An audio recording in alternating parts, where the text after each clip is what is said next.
Punta pa kayo drip. Hi, good morning. Mayad nga aga sa tanan. Magandang araw po sa ating lahat, no? So, ngayon, magpipitas kami ng ampalaya ng aming ampalaya na Mistisa 1 from Estes Seeds Company. So, pangatlong pitas namin ngayon. So, titignan natin mamaya kung ilang kilo yung makuha natin sa ating pangatlong pitas. So, sasamahan ako nito. Oh, ayun, may bubuyog ang nakita. Oh. So, blessing tayo kasi meron tayo dito mga pollinators. Ayun, oh. Yan. Kita mo. Ayun, bubuyog, oh. Meron tayong pollinators dito. Then, so, yan, tinuturo sa akin ni Toto na may malaki daw dito. So, pipitasin namin yan ito ni Toto. So, pangatlong pitas namin, yung pangalawang pitas namin ay 8 kilos yung nakuha namin. Sa first pitas namin ay 10. So, ito yung plastada ng ating ampalaya. Ayan, oh, medyo malago na siya. Thank you, Lord, kasi binigyan mo kami ng chance para gumanda yung aming ampalaya. So ito, oh, nahulog siya. So gagawin natin, babalik natin dito sa balag. Ayan.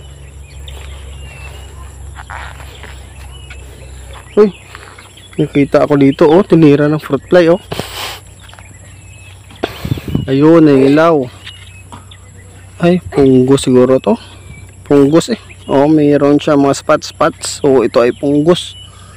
So kailangan ko na siguro mag-spray dito ng fungicide. So bibili mamaya ako ng score. Yan. So yun lang yung update, no.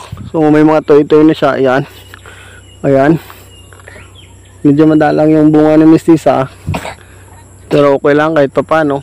Meron tayong makukuha. Tapos bata pa naman si mistisa natin. Nasa 50 to 55 days. So siguro siya. Ayan. So mukhang kailangan ko na ng fungicide kasi umatake na sa lip spot.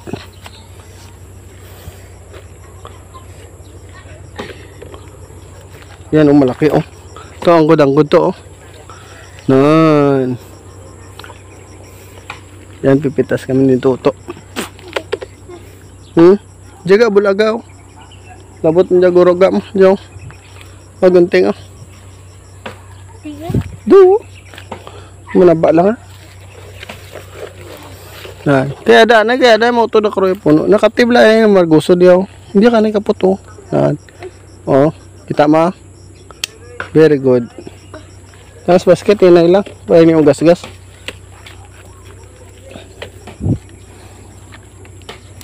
So, tapos lalo mo pisa. Ha? Dali.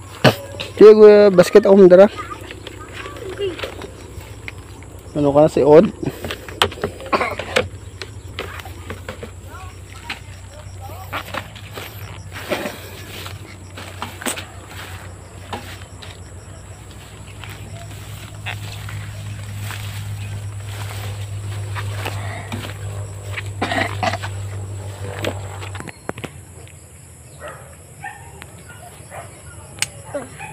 Di pa ka, oh.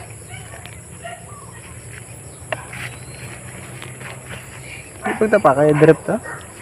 Pero malusbot.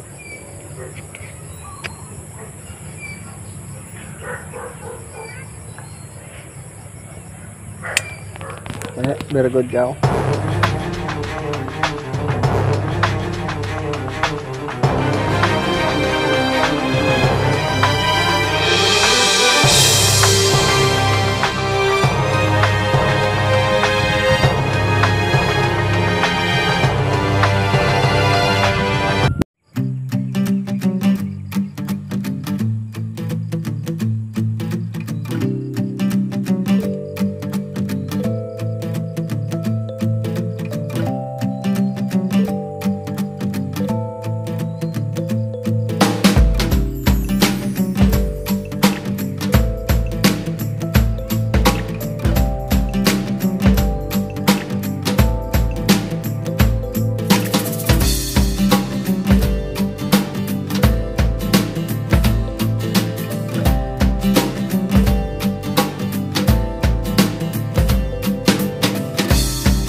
Ang ginagawa ko ay nagtatalbos ako sa baba. Ayan. Tinatanggal ko yung mga talbos niya sa baba. Kasi hanggang kalahati ako magpapatalbos. So depende sa diskarte niya, pero yung diskarte ko ngayon ito kay mistisa. Kasi nga yung mistisa natin, mostly yung pamumunga niya ay nasa taas na talaga yung maganda niyang bunga. So dito na muna ako sa baba magpruning ng sanga. Ito, yung mga sangang mga ganito, tinatanggal ko. Yan. Tapos binibenta ko rin. Tali-tali, pang kahit 10 piso lang kada tali. Meron kang 5 tali, meron ka rin 50 pesos. So pwede mo rin pambili ng ulam. So ayan. Kasi nga yung mga side shot dito, siya yung yung malakas magsipsip ng abono. Kaya ginagawa ko, yan, tinatanggal ko siya. Yan. Sila kasi yung mga sipsip malakas magsipsip ng abono. Yun.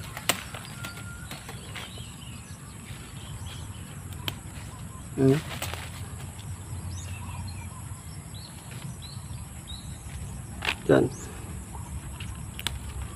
Matataba rin yung sanga dito, oh. Kung pansin nyo, matataba yung mga sanga. Tingnan nyo, oh. Yung tataba ng sanga kasi nga sila yung kumakain ng abono natin, imbis na mapunta sa bunga dito sa sanga siya pumupunta.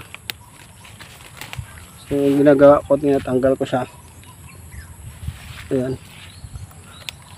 Para dumiretso sa bunga. Sa taas tayo magpapasanga. Yan, simple lang. Yan lang. Masarap ito sa munggo.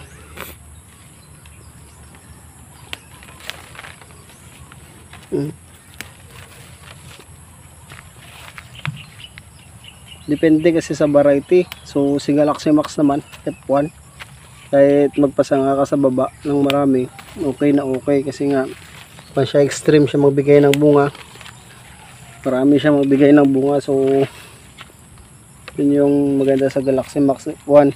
Pero kay mistisa, medyo madalang yung bunga niya. Yung mostly yung bunga niya ay nasa taas na talaga.